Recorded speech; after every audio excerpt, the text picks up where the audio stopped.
Sink or swim.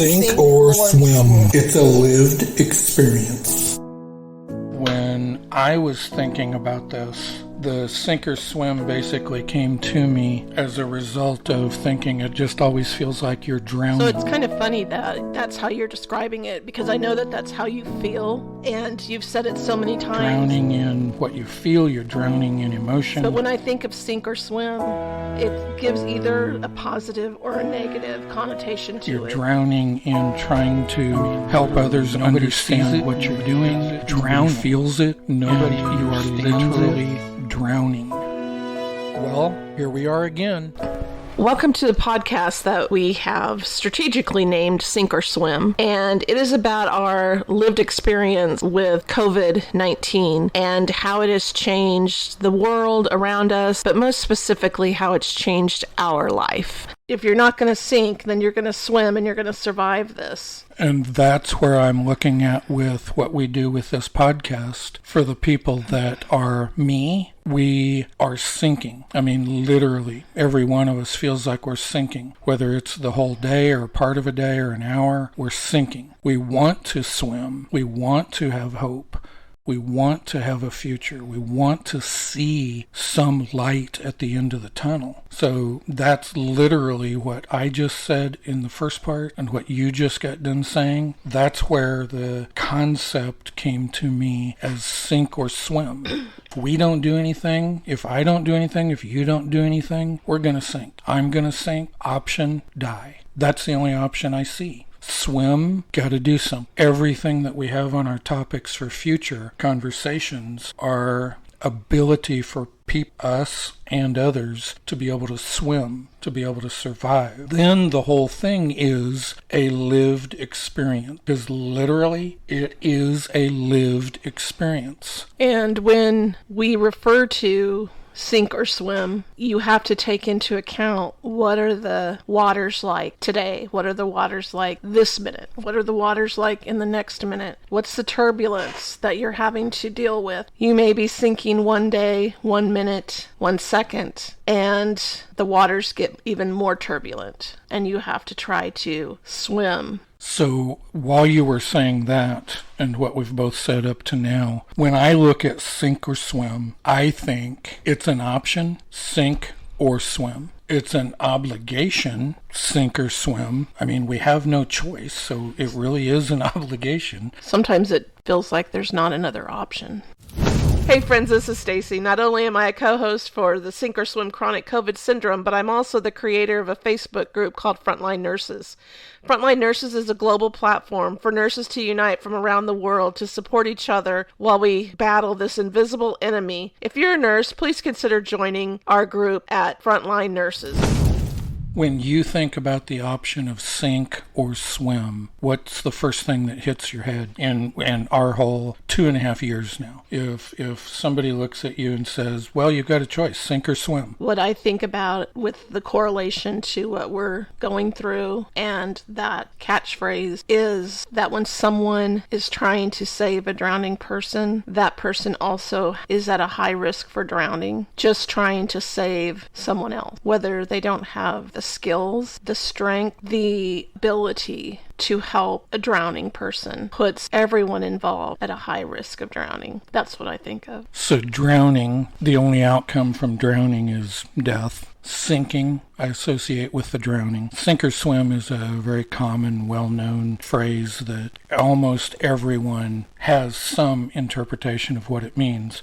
It means you quit or you go home. It means you quit or you succeed. It means you live or you die. It means that something horrible is going to happen, because that's the only thing that will happen. If you sink, you quit, you stop. Or you swim, then something good is going to happen, but it doesn't mean that there isn't hard work. And I guess that's the additional part that I think about, because if anybody that's on the outside, you, the caretaker, the spouse, me, the person that deals with it in my body, anyone on the outside doesn't have a clue. They don't have a clue, not one.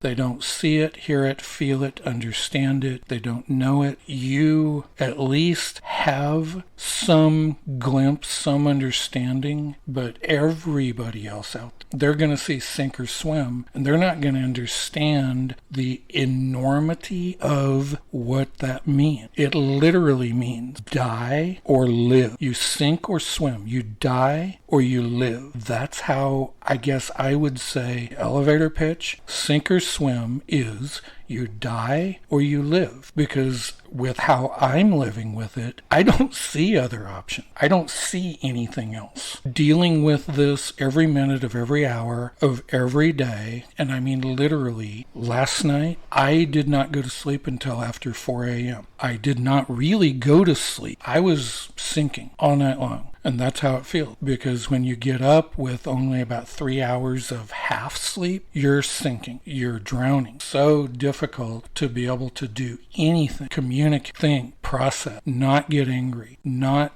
lash out, not make someone else feel like you're trying to hurt them. It's just a survival mode. So, I mean, that's almost another analogy. Sink or swim is survive. Well, I don't know. I guess die again. So die or survive, because survive and live to me are two different things. Survive means I'm not dying. Living means I actually get to have a life. I actually get to do things, enjoy things, laugh, have fun, participate, go and do stuff without total negativity going on the entire time. We haven't been able to do that we haven't been able to, quote, live a normal life, unquote, and do fun things for over 2.5 years. So, are we sinking or are we swimming? Hey, if you're listening to our podcast, please like and share. Help us to build the community that needs to hear this. We really would appreciate your support. It's kind of... it changes every minute. Yeah, it does. From my part, it changes every minute, because you would think, okay, so part of what I read at the beginning of this is the vicious cycle, all negative, no hope, no help, no anything, just die. That part right there is the vicious cycle of sinking. You would think when you get to sit down and relax, you would think you get to sit down and relax. But when I sit down and I relax, the onion starts peeling. The relaxation actually results in pain. Stabbing pains, shooting pains, aches, what feels like somebody just kicked me right in the shin, took a high heel, stepped as hard as they could right in the middle of my foot, took a needle, stabbed it right in the end of my toe. Those are examples of what happens on a leg, but that happens on my arm, that'll happen on my face, my neck, my back, it'll happen occasionally in my gut, and it is absolutely stressful, a vicious cycle that you have to relax, but you're going to get tortured to relax. That's the vicious cycle. That's why even when others see you thinking you're swimming, thinking you're being okay, because you're sitting there relaxed, watching a little TV, got something on the stand beside you, got the dog in the lap, got everything going on, you look like life is just hunky-dory. But you're sinking because the onion's getting peeled and the relaxation is resulting in that. Well, once I peel that onion layer and the pain goes away, itching comes on. Itching, numbness, tingling, dry mouth, all of that then starts to come on, and usually a headache. The headache for the vision, eyes just are wore out. They just quit. I have to put on glasses and things are still blurry sometimes if it's been a hard enough day. It is literally a vicious cycle that doesn't function on a great big wheel.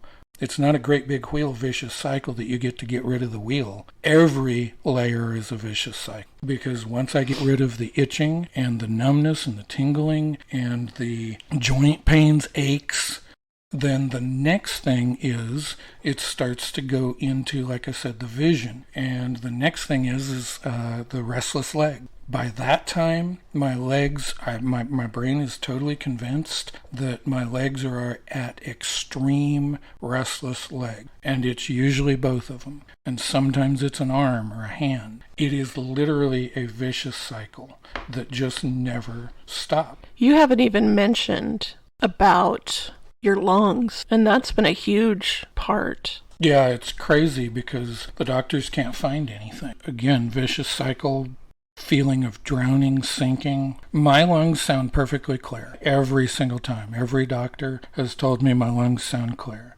Go for PFTs, pulmonary function testing, and nothing shows up. But yet you can hear my voice right now, how rough and how I'm almost pushing my voice out, because that's how it feels. I'm pushing my voice out to talk. It feels like asthma. It feels like I am being almost drowned in there with my breath, because I get short of breath. If I got up and I ran from one end of our house to the other end of our house, I would have to sit down sweating out of breath. And yet my lungs are clear.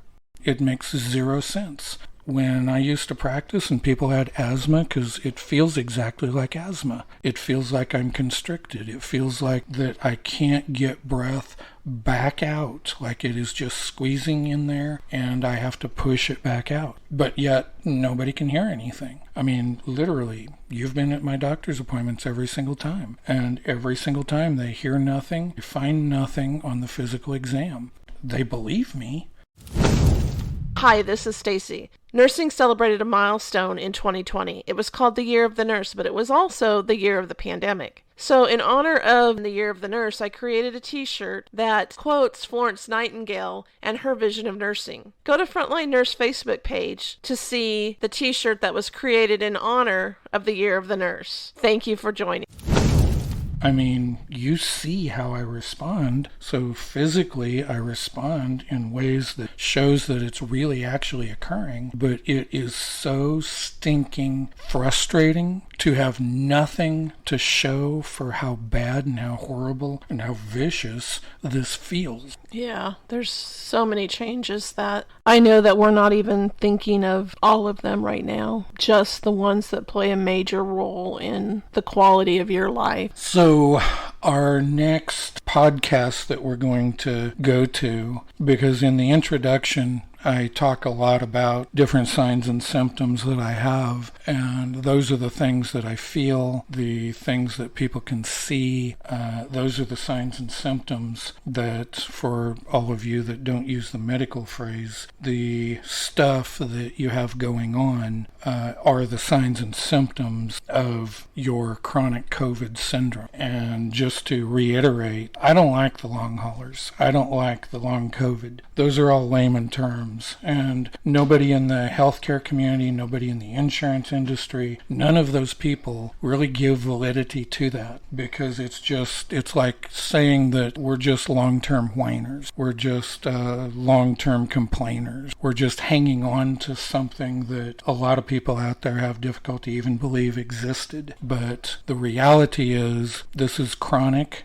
It has lasted, I'm at almost 2.5 years. I'm at 2 years, 100 plus days as of the date of this podcast. That's chronic. The COVID is absolutely the original cause. December 26, 2019, I got sick. Period. COVID caused it, and there's a ton of you that the same thing happened to. And then the syndrome, a multitude or numerous different signs and symptoms, body functions, organs, multiple different things are occurring in our bodies that is a syndrome.